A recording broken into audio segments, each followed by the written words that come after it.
Soomaaliya caalamka warbaahinta ogaal qodobada wararkeena waxaa ka mid noqon doona madaxweyne Farmaajo xil sare u magacaabay nin hore u soo noqday wasiirkii gaashaandhigga Liibaan Cali Yarow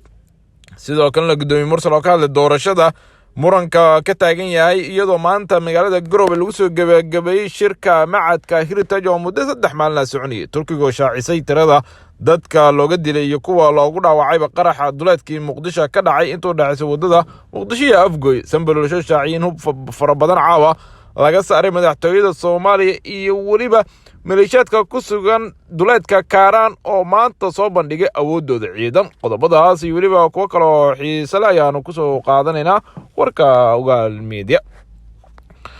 taliyihii hore hay'adda nabad sugidda ee qaranka ee Soomaaliyeed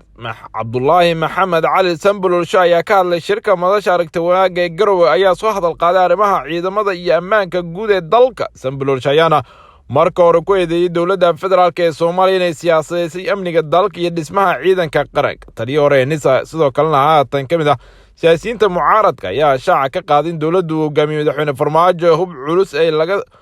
culus ee lagu taageero loo dhiibay saraakiil gaara kuwa kalena laga ilaaliyay sida uu hadalka isaga u dhigay sidoo kalena uu intaasi ku daray in toddobaadkii la soo dhaafay dhismaha madaxtooyada laga saaray hub uu ku sheegay in loo qeybiyay dad shacab hadda wuxuu yiri sitimaankii la soo dhaafay waxaan ognahay hub laga baxshay madaxtooyada oo dad shacab loo qeybiyay marqaatigeeda anaka ayaana UC raaciyay siyaasiga Cabdullaahi Sanbalolsho ayaa hadalkiisa sii watay ku dhaliilay dowladda federaalka ee Soomaaliya inay ciidamo u kala saartay laba qaybood isagoo tilmaamay in ciidamada kooxda Al-Shabaab kula dagaalamaya gobolada Hiiraan iyo Shabeellooyinka loo yaqaano tuugo halka kuwa kale ee ka yimid galgodob cabud baaqbood iyo deegaano kalena loo yaqaano kuweeni buu yiri hadalkan ayaana sidoo kale ku soo aadaya iyadoo horay musharaxiinta mucaaradka ay ugu eedeeyeen dowladda dhexe inay ciidamo adeegsanayso arrimaha siyaasadda iyo doorashooyinka dalka ee 2021 oo ay wali la isku khilaafsan yahay labada dhinacba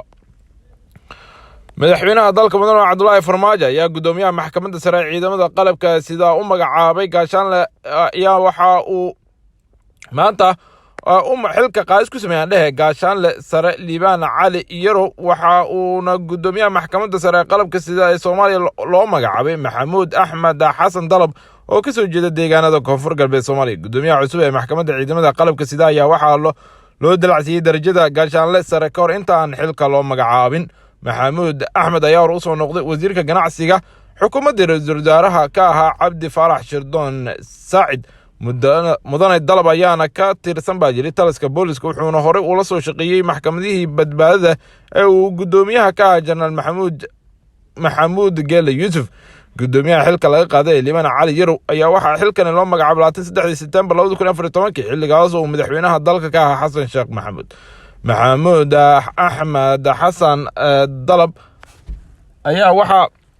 aad loogu xasuustaa inuu ahaa nin isaga oo ka hadlay xaflad ka dhacday Muqdisho oo ku dharbaaxi gaaray Muxyidiin Darbaweyne kaasoo ka soo jeeda Muqdisho kadib markii uu Dalab sheegay hadal Darbaweyne oo ku saabsanaa baa jiri maqaamka Muqdisho oo markaasi laga hadlay maleeshiyaadka ku sugan duleedka degmada Kaaraan ayaa waxa ay maanta soo bandhigeen awoodooda ciidan iyagoona iska soo duubay muuqaal kooban ay ku muujinayaan awoodooda isla markaasna ku labisan